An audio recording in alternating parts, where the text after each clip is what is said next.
Hello and welcome to our latest 7 Investment Management teleconference. Our aim today, as ever, is to spend half an hour going through our latest views on our most recent meeting of our asset allocation team. I'm joined, as usual, by Ros Price, our Chief Investment Officer. Morning, Ros. Morning. And number 2, Senior Investment Manager, Alex Scott. Hello. Right, so it's been quite an exciting first quarter, really. Equities around the globe had quite a spring in their step. The Nikkei was up quite strongly, so was the S&P. FTSE was up, but a little bit less enthusiastic, but still positive. But now, after the quarter, they seem to have lost some of their lustre. And really, so we have to work out what's happening now. Has the souffle gone flat? Ros, what on earth has happened? I think perhaps we should start off by saying that when markets go up as fast as they have done, you can expect some correction. The old rule of thumb was if you went up 10 points, you'd give up 3. But what's happened is that the levels of growth in the US, which propelled us up so firmly on the back of the ECB's moves of the LTROs to support the European banking system, it's old news now. And indeed in the States the growth has flattened off a little, as the first quarter GDP shows. So perhaps we're a little bored with some of the stories. But the markets themselves, I mean, from August last year, has been a great run after that nasty, sharp downturn. But of course, this first quarter, really quite dramatic indeed. Yes, the German market, for example, not a fashionable market, was up over 17% in the quarter. But the FTSE didn't make that. It seemed to be dragged down by some of the miners and others. Well, that's true.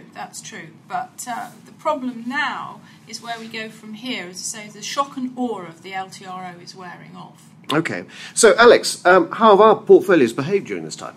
Well, I think the first quarter of the year has been a pretty reasonable time for our portfolios, which is pleasing after a disappointing third quarter last year. We saw our balanced multi-manager fund returning 5% in the first quarter, slightly higher returns than that for our more aggressive funds. So we've been able to regain some ground in our portfolios. Exposure to Europe, to equities in general, to corporate bonds, including high-yield bonds, were all positive. All those risky assets rewarded for us in portfolios. In some of our portfolios, we had a successful trade in Italian government bonds as well. So all of those risky positions, I think, paying off well for us in portfolios through that time. Okay, well, now let's start looking forward. But I suppose it's the asset allocation meeting with the main scenarios we discussed. Ros, what were the key views coming out of that meeting as to what happens next? We came up with 4 scenarios. HELP had a 10% view of the probability of the outcome, which was self-explanatory. Here Comes the Sun also was a 15% probability.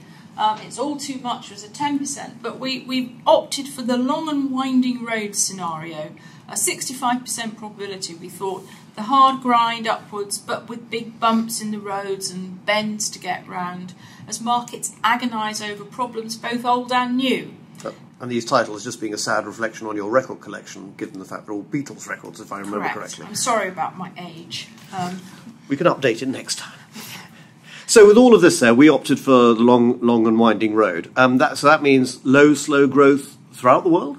No, it probably means patchy growth, I suppose, throughout the world. Some areas obviously will be faster than others. I know Chinese growth has just disappointed for the first quarter at a mere 8.5%. If the Eurozone could grow at 8%, it would give its eye teeth. Here in the UK, we're seeing forecasts as low as 0.4% for the year. So it's going to be patchy growth around the world. And I think one of the key elements that seemed to come out was the lack of demand. Where does the demand come from? Well, it comes from the likes of you and I, Justin. We have to go out and spend. And there is evidence in the US that this is now happening, less so perhaps in Europe. Okay. I think let's then focus on another issue, which has been the central banks seemingly still pumping out cash into their economies. What's our view on inflation, Alex, with this? Because normally putting so much money into the system would be inflationary. Well, it's an obvious fear, isn't it? QE and high levels of money printing by central banks ending up with inflation. In a normally functioning economy with a healthy banking system, I think it would be quite likely. The point is, of course, that we don't have that situation. Money is not getting through to the real economy. We're looking at a picture where banks are deleveraging, and therefore broad measures of money supply in the economy are stable, even contracting in some of the major developed economies. Now, of course, that may change. Obviously, it's got to be watched. But at the moment, the evidence is of inflation moderating, not increasing. You saw UK CPI published at 3.5% in data released this morning. Sure, a tick higher compared to last month, but the trend in inflation, even in the UK, over the past year has been very firmly downwards. And I think when you think about the slack elsewhere in the economy, that's really not surprising.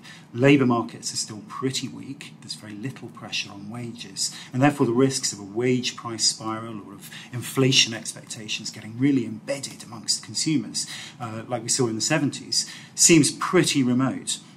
So perhaps some pressures could come from commodity prices. Again, it's a risk, but it's not one that's happening at the moment. Even here, prices are weakening now, with oil, for example, well off the Iran-related highs that we saw earlier in the year. So, not back to the 70s. I can keep my flares and tank top to myself, then, can I? So let's get more specific and look at some of the key issues, and these questions which have come in from some of our planning partners, and thank you for those, and please do keep on sending them in. Firstly, Ros, the future of the euro and the economies of the Eurozone. Are we now going to be led by a small Dutch boy with a pizza telling us actually what the future of the euro is going to be? Possibly. I think markets have been distracted recently, certainly here in the UK, by a publication of the Ros Prize for how to dismember the Eurozone, I think it was about 3 weeks ago, and everybody then commented, and markets then focused on what happens if the Eurozone breaks up. The one thing I would point out, which the FT firmly pointed out, that if you read all these, it did completely underline what a horrendous thing for the global economy a deconstruction of the Eurozone would be. But what about if the euro changed in terms of its constituents? So there's still a euro, but maybe just not all the original members. I think if, obviously the one you might be referring to is Greece, I think if Greece were to leave, I don't think it would change too much in terms of the dynamics for the euro. So it's quite possible that we see an adjustment in maybe some of the periphery nations, but the euro continues. Yes, and it depends very much how it's organised. I think, here it's the politics of the euro, which in fact will trump the economics of it. And there have actually been some important improvements in some of the much criticised economies. Both Spain and Italy have put forward some quite far-reaching changes in the way they want to run their labour markets and economic reforms in general. And poor old Portugal, no one gives it any credit for taking any steps to help itself. And in fact, recently we've actually heard that given the change made there, that companies are relocating from China to Portugal. But you never see that in public in the UK. The Eurozone suffers from a lack of good news being actually broadcast at all, but certainly when you look at some of the economies, such as Germany, St. Petersburg are actually quite positive signs. There are indeed. If one had trouble to read both the BMW and Mercedes statements recently, they had absolute bumper record March sales. Never sold as many cars in their lifetimes. VW also had very good quarter for sales, mainly in emerging markets, but they obviously make something that somebody wants to buy. Yes, and what about that's Germany? What about then France? Because obviously they've got other issues on their mind at the moment. The French economy is really in a period of stasis. We are in that dreaded election period. And unfortunately for those of us who are allergic to elections, there's not just the presidential election, which has 2 stages. The first is coming weekend. We also in June got parliamentary elections, so nothing much will happen in France until those are sorted out. But despite the hyperbole, though, does it make any difference whether you get Hollande or whether you get Sarkozy back? Probably not. In terms of the ultimate direction of the euro, Hollande is probably far more pro-Eurozone than Sarkozy, although Hollande is also more pro-growth, perhaps, than Frau Merkel would like. Is that a bad thing, do you think? No, I think that once you get austerity patterns into the Eurozone, you squeeze out the excess debt to make sure that our children and our grandchildren don't have millstones around their necks forever, then you can look at bringing in genuine growth to the economies. And I think that's possibly something that Merkel referred to last autumn, but was drowned in a sea of horror at the time. And I think once they get the excess debt squeezed out, that they will look at growth policies. So at that stage, then, you're painting a rosier picture for the Eurozone as actually looking in better shape once it's gone through this pain there. I wouldn't call it rosy, but yes, I think, we are going through necessary surgery to make the patient better. And within that, how are the corporates behaving? You said the German companies are doing quite well, but is that a common issue throughout the Eurozone? Yes, we tend to forget that there are some very big companies that are not entirely dependent on Europe for its sales. And in fact, most of their sales are outside Europe. Companies like Siemens, for example, in Germany. Then you have in France companies like Danone and their food products. And even the European banks are in better health than they were. All right, let's move over to the Atlantic then and look at the USA and their apparent recovery. Is this going to be green shoots coming through again? And have these green shoots got rather short roots? I think actually we're slightly beyond the green shoots here. The US has seen growth return to the economy that surprised the market, although by normal standards of recovery it's still pretty anemic. And the market is expecting no major monetary moves from the Fed recently after this so-called Operation Twist, because the employment numbers have improved far better than were expected. And actually the retail sales number that came out at the end of last week, again, was better than markets thought. It would seem that certainly Midwestern people in the States are actually starting to spend. Indeed, in the States, but there is the frugality fatigue being referred to as having people are now fed up with scrimping and saving, and they're going out and spending again. I mean, not dramatically, but retail sales, as I said, were better. But it's still a mild recovery. Is it running at the right trajectory to actually get me off to the next stage? Well, it probably is, because you do have to remember that the US also has a deficit problem, and so far they're not actually doing anything to combat this growth in government debt. So this is a problem delayed until next year then, until after the election? I think so. I think that it will come back to haunt them, although we do possibly have another debt ceiling to deal with before the election this summer. And Geithner, the Treasury Secretary, was in fact saying, please don't do it like you did last time. But the trouble is, it's very political though, isn't it? It is indeed.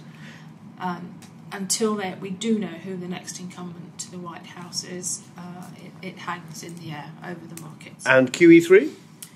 At the moment it's not looking likely, but you could not rule this out. The Fed has made it quite clear that were the current recovery to fizzle out and, say, corporate profits to suddenly go down, then, yes, you could see some form of QE3 again. Okay, right. Alex, let's cover China then. A change in regime, a change in the economy. What's going to happen here? Yes, China, the regime change, I think, has proved a little more difficult to achieve than the usual fairly seamless method that we've seen. The key players, I think, also being affected by scandal around the deposed Bao Xili and his wife there. So I think some of these stories were rather lurid and creating something of a distraction. I think the key really for China is the level of growth that the economy there can achieve. Growth of just over 8% in the first quarter of the year was something of a disappointment to global markets, but still I think key to remember that that's very, very impressive growth in a global context. It's also growth off a larger base year on year than we've been used to seeing. So I think China, by and large, is still a broadly positive factor. Growth there does need to be monitored, and if we move into an environment of expecting harder than expected landing, then that would be problematic. I think we can read something into the widening of the currency band, the renminbi trading band that the authorities have indicated as suggesting some internal optimism within China about the progress of the economy there. And certainly a calming of inflation in that market does give Chinese central bank a little more scope to inject liquidity, inject support to the economy where it's needed. But a fundamental change in the economy as it's moving from export-driven to export-dependence now and more focused domestically. Yeah, I mean, I think that's a change that plays out not over a quarter or two, but over years and years and years. The growth of the Asian consumer, the Chinese consumer, the development of the middle class there. That's clearly a theme that's very important to the global economy and very important to investors around the world as well.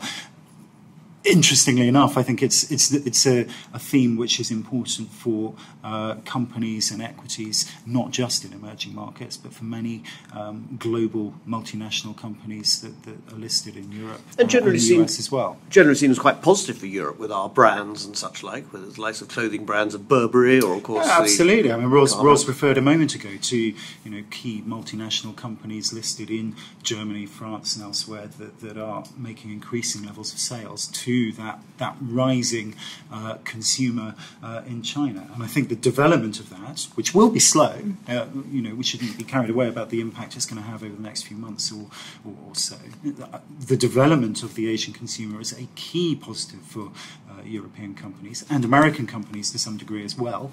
And it's a key part of the rebalancing that we need to see in the global economy. So, do you think there's going to be a hard landing in China? No, I don't. I mean, I think growth can slow from the levels that we've been used to seeing, but I think policymakers are on top of the situation. There are risks around the real estate, the property sector in China, which are still not resolved. But I think the authorities there are doing what they can and what they need to do to make sure that growth still comes in at a pretty robust level. Okay, let's come back, if I may, then, draw you to the United Kingdom. Sure. And what's happening here? Again, are we going to start seeing some green shoots here, or is this just going to be advanced mould? I think the UK economy bumping along the bottom to some degree. Yes, we are seeing some green shoots, but still a pretty subdued picture overall. The budget was reasonable for growth, but to some degree that's got lost in political distractions. But I think what's important here is that the Chancellor's been able to maintain credibility with global markets, and that helps keep the cost of borrowing for the UK still at very, very low levels. Meanwhile, we've got inflation broadly falling over the last year. That reduces the pressure on consumers' real incomes. And we're seeing some signs of more confidence in the corporate sector, in construction. We're seeing private sector employment picking up a little. I think nothing to get carried away about. We're still looking at a picture of very low growth in the UK. Still a picture where QE might be needed to keep us on that track. And do you think QE is quite possible?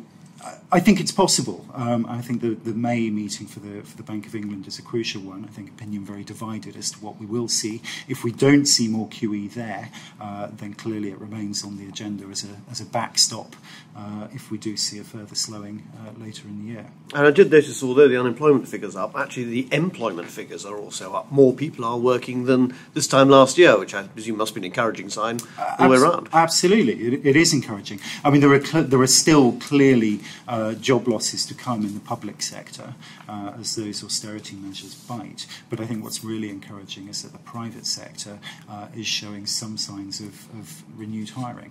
Okay.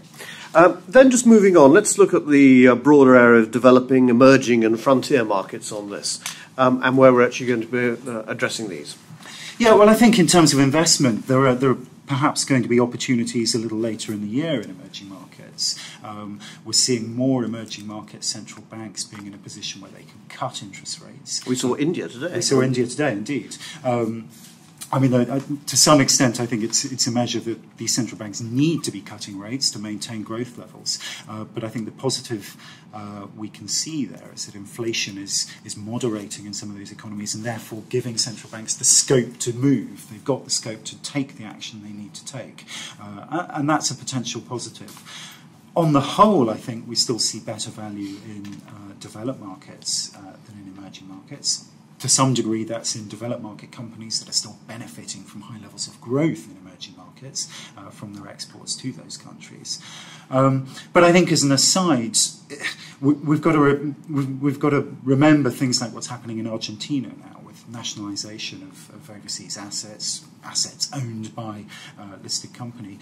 it's a reminder to us that investing in emerging markets is not always a simple and straightforward matter. There are risks that are not necessarily faced in quite the same way in developed markets, and it certainly does us well to remember that. So developed markets, which can often give us exposure indirectly to those emerging markets without necessarily running the risk of small, inefficient markets with higher risks. I think that's right, and I think at the moment as well, the key is the valuations for equities in developed markets are looking relatively more attractive as well. Okay, let's move on and talk about some commodities, and particularly metals. Ros, we've been quite bearish on metals overall. Is this still the case?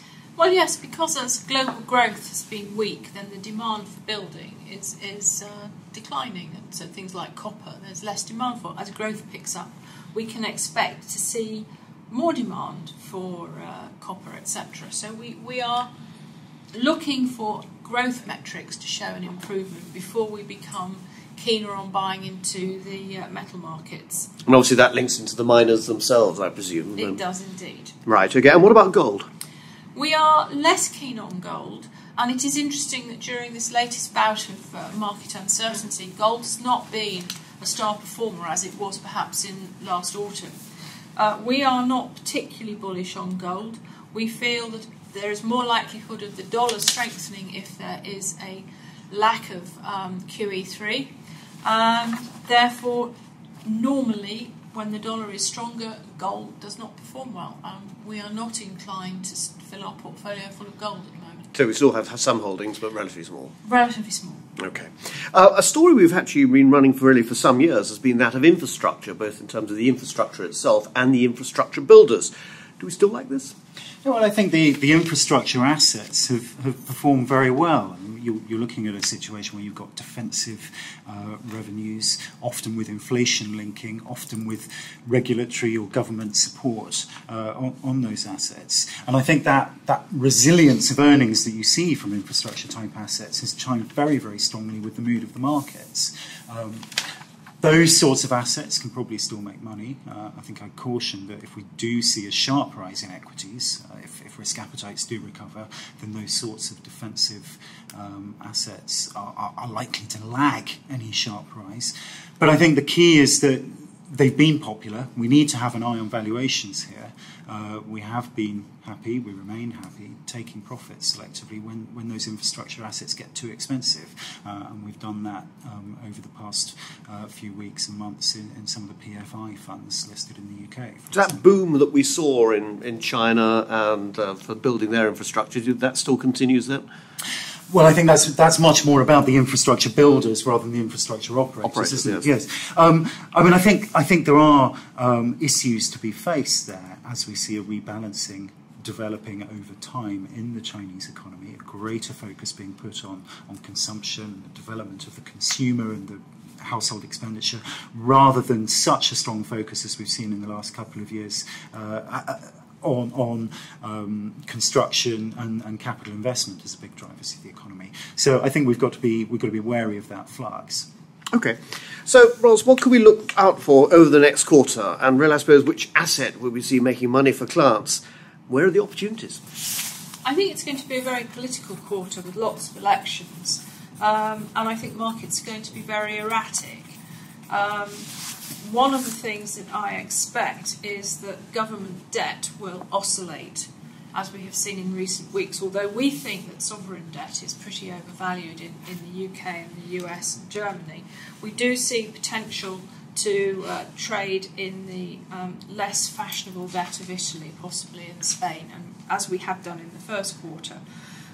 We also think that expect that the earnings will improve in the US, but we do think the US market could be overvalued or heading for overvaluation, so we are looking to trim exposure in the US and switch it to Europe, where we see things like the banks, which have actually benefited from the LTRO and have passed stress tests quite well, as offering a rather risky but nonetheless an opportunity for profit there.